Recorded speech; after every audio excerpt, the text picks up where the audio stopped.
leading Britain's conversation. This is LBC with Clive Bull. Call 0345 6060 973. Text 84850. Tweet at LBC. LBC, I'm Clive Bull. We're continuing straight on with our coverage of the election of President-to-be Donald Trump.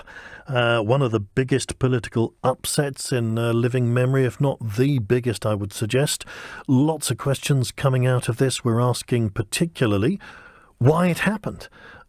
Is it the equivalent of Brexit in this country? Why did the polls get it so wrong? And the other question we're going to address right now is, where did Hillary go wrong? What happens next for the Democrats? 0345 6060 973 is the number. If you'd like to join in, you can also text 84850 and tweet at LBC. Joining us next is Robert WEINER in Washington, former spokesman for the Clinton and Bush White Houses, who was at Democrat National Headquarters last night. Robert, hello to you.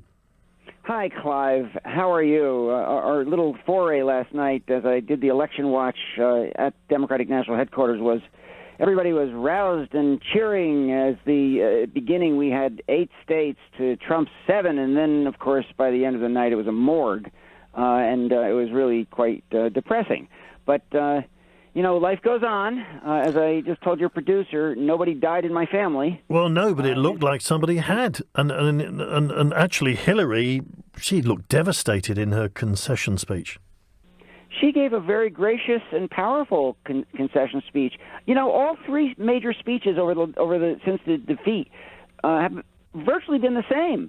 Obama's and Trump's and Hillary's all talked about the need for unity and inclusion. So maybe they got the memo, but it's a little... Let's hope they mean it. So why was she, in the end, so unpopular? Do you think, really, hand on heart, she was the wrong candidate? Well, when you say unpopular, of course, she won the popular vote, but the path that Trump not used... Not popular enough. But let me... I wrote up some notes. Why did Hillary lose? Because blacks didn't vote for her in as high a turnout as Obama, the first African-American president. Because she didn't effectively target youth. Bernie's kids didn't come out for her. Hillary never gave the forceful speech with the major points that she needed to youth. Because of the Comey letter, which was so inappropriate for the FBI director to stick his finger into the election, you know, a week in front and then sort of confuse the issue more at the very end of about the emails. Because Gary Johnson took 2 to 4% in every state, and those were Hillary voters.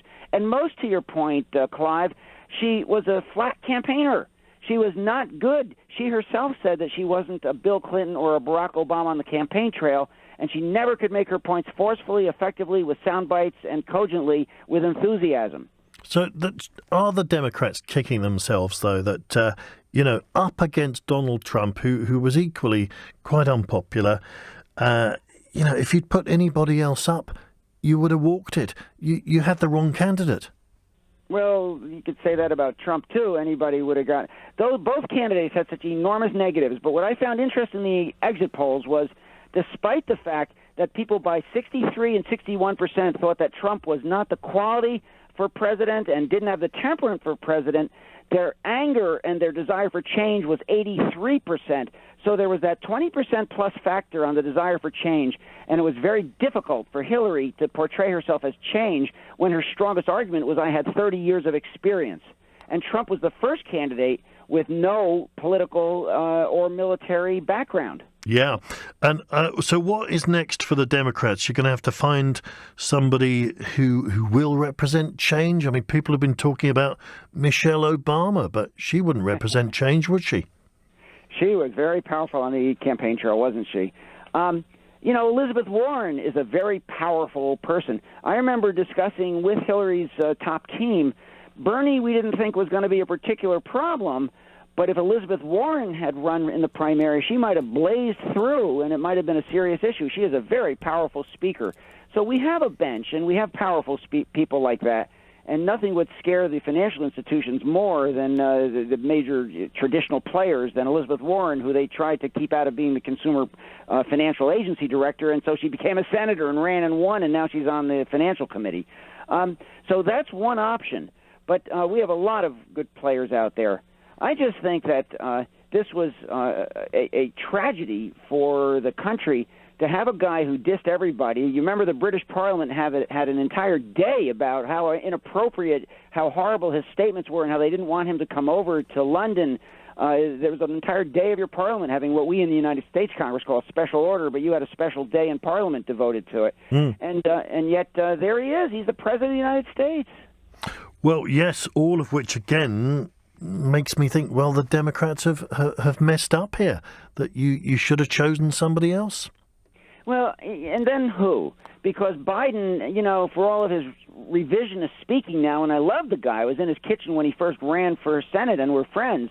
But, he's renowned for his babbling, long, incoherent speeches, and he did the plagiarism when he ran for president, and he's gotten beaten every time. So, I mean, it's everybody thinks they look good in retrospect, but the reality is that Hillary had such a wonderful record of starting with kids and families and voter registration of African Americans versus Trump's kind of background when he kept blacks out of housing. And so there was no reason for her to lose other than she was a bit of a flat campaigner and an outstanding, brilliant governing person.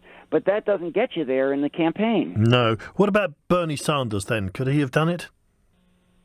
Well, Bernie's argument was that he did better in the polling, but I just think that when the campaign came out, Bernie's a socialist, and they would have been shown the hammer and sickle in the ads against him, and it would have been a real disaster for us. And I think the American people weren't ready for a socialist in America, at any rate, to be president.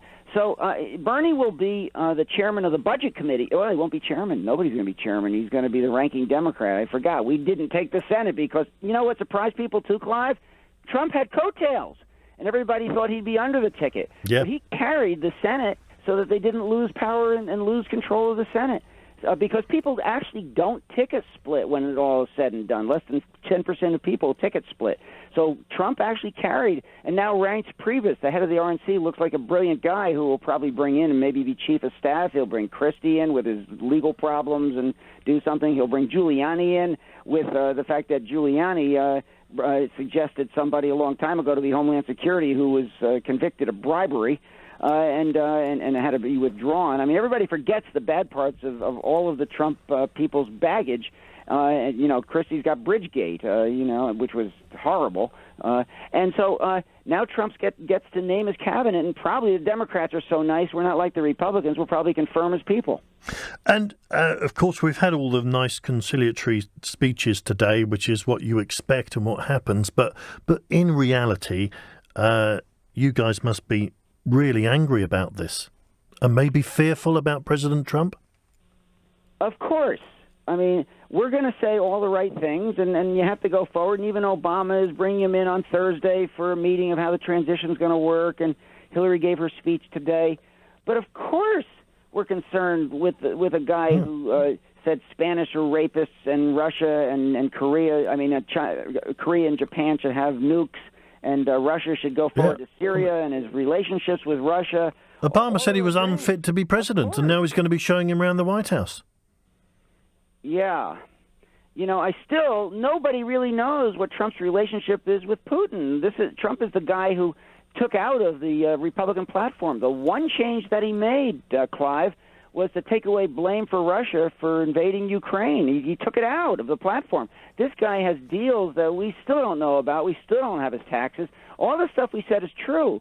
But what happened was change and anger trumped, no pun intended, the fact that this guy didn't have the temperament or the qualities to be president. I told you, by 20 points, the exit polls showed that. Unless the Russians hacked the results, and we're going to find out that Florida and Michigan and Wisconsin were actually impacted by Russian hacking. Well, I don't think we're ready to handle that story. My goodness. Robert, great to talk to you. Thank you very much indeed. Robert Weiner there in Washington, former spokesman for Clinton and Bush White Houses. 0345 6060 973. OK, we're going to make lots of room now. If you've been trying to get through, the lines have been very busy, but we would like to hear your view on what has happened. President President-elect Trump. Why did it happen, and where did it go wrong for Hillary Clinton? Did they just choose the wrong candidate? It seems to me, I know it's hindsight, but even during the campaigning, it was really obvious that Hillary was incredibly unpopular. And if they'd chosen somebody else, they would have walked it. 0345 6060 973. Alfred in East Ham. Hello, Alfred. Hello, Clive. Hello. I think it was a protest vote, but I think when people use that, they're almost trying to use it as a kind of mindless hitting out. But I think it's nobody was having the kind of conversation. It's a bit like the Brexit thing. Nobody for years has been having the kind of the conversation that the grassroots people wanted to have about all sorts of things, here, immigration or whatever, and jobs and whatever. So in the end, it's a bit like, you used to have these. The colonial powers pulled out of Africa, and they left some god-awful despot in, because it suited them. They could get all the mineral rights and everything. Yes. And he was just give them a sack of money once a year, and it's fine. And then there's an uprising because the people can't take it, and they suddenly say, "God, they're getting arms from Russia. They're getting arms from China," and well, of course they are, because nobody was listening to them before. They'll take the help from where they can get it. So if nobody's having the conversation in America or here, they'll say, we've only got, we've been given one choice or the other. I agree. I don't think it's brainless. It's not fair to say tens of millions of people didn't think about it and was just brainless. No. Of course not. A protest vote doesn't have to be unthinking. No, we'll vote for the one who will shake things up the most, because nothing comes from nothing, Clive. If nobody's having a conversation with you, if you shake things up, now everyone's talking about, why did we lose? What happened? Why did we miss this? Same thing has happened after Brexit. Then some people start to say, oh yes, we must think about immigration. Yes, never mentioned it before, and all yes. that, and jobs, and so they've got 4 years now for people to start asking them, where did we go wrong? And they're going to tell them. Now it's up to, if they don't listen.